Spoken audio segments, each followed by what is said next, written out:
What is up, guys, and welcome to MTT Monday number 3. So unfortunately we didn't save up enough FPPs to bind to the Sunday Storm this week. I kind of underestimated the amount we would need. So it was another Euro 220 Step A, and we still have not got Step B yet. Probably because I'm terrible at tournaments. But anyhow, we will have a look through my hands right now, and we will see if, well, what's happened in this week's Step A. So that just looks like we folded the big blind. What happened here? No, we folded turn. Oh, okay, so yes, I remember this. It was a limp fest first hand. We decided to join in with our suited one-gappers. Checked round, and then there was a pot-sized bet. So we just folded, which is fair enough. All we had was a gut shot. So yep, I don't mind that fold, that's fine. This one, what's happened here? King, Queen. There was a limp fest, I decided to go for the dead money. Now, this was interesting, because then we got shoved on. I'm wondering whether I should have just shoved myself. I mean, it seemed... But we just got too big a stack to shove. So, yeah, we got too big a stack to shove, so... What, do we just limp and then call a raise? But I feel like you might be doing that the same thing. Or do we actually call this? I don't know whether we should call this in a tournament. I think in balance, I think folding here is probably fine. Just because it's, you know, we're like 80 big blinds deep.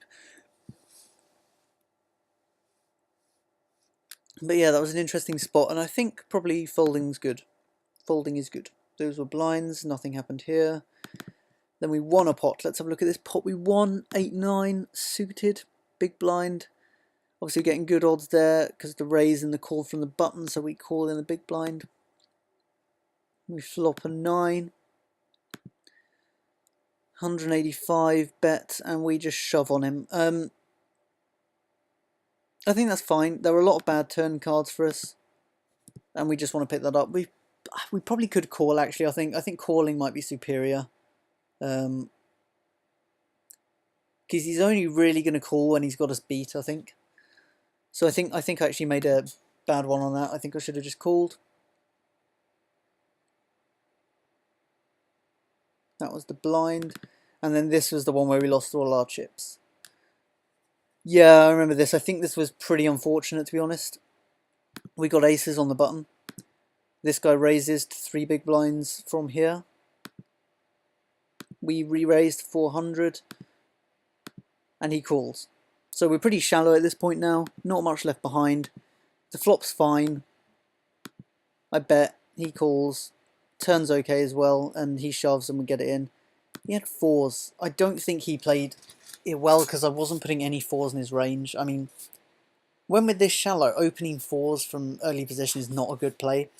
Calling a re-raise with 4s out of position is an even worse play.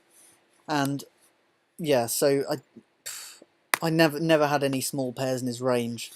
I think it's just a case, you know, I couldn't really predict that hand because no good player would have played that hand in the way that he did. But that's how it goes sometimes, and you get lucky occasionally and flop the full house. Well, turn river the full house even, and that's knocked my aces out. And then it was just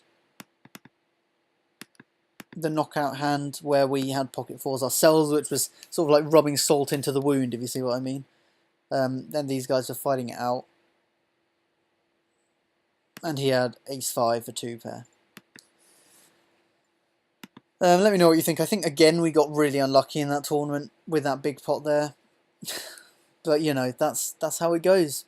That's how it goes. And I hope this week we will actually be able to play in a bigger tournament, because as long as I think we'll be able to move up to 10 NL this week, I would hope.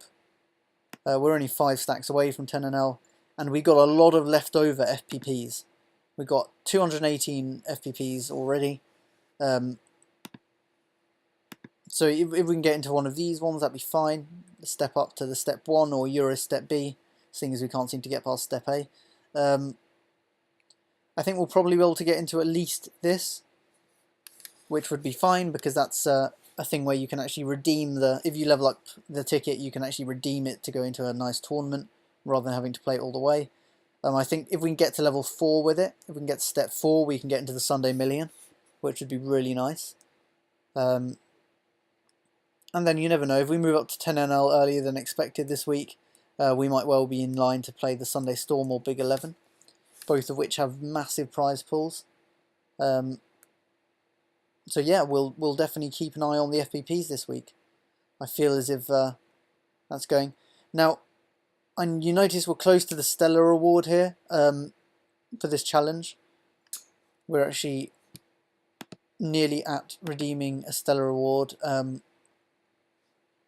which I'm not going to take advantage of. Oh, well, I'll be getting it, but I won't be putting it into the challenge, because I feel like that would be a little bit cheaty, perhaps. Let me know what you think, if you'd like to see the Stellar Awards, because this is... I've made this account especially for the challenge. This account is just for challenge business.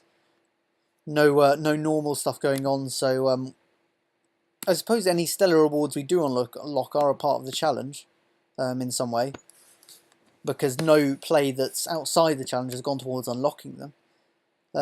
So perhaps that's a good... maybe we could include them. I don't know, let me know what you think.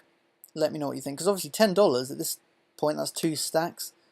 That would be quite nice. Maybe we could include it. We will see. I'll have a think about it. Anyway, short video I know, but it was a short tournament for me due to that Aces hand. So thank you for watching this. Please like, comment, subscribe, and see ya.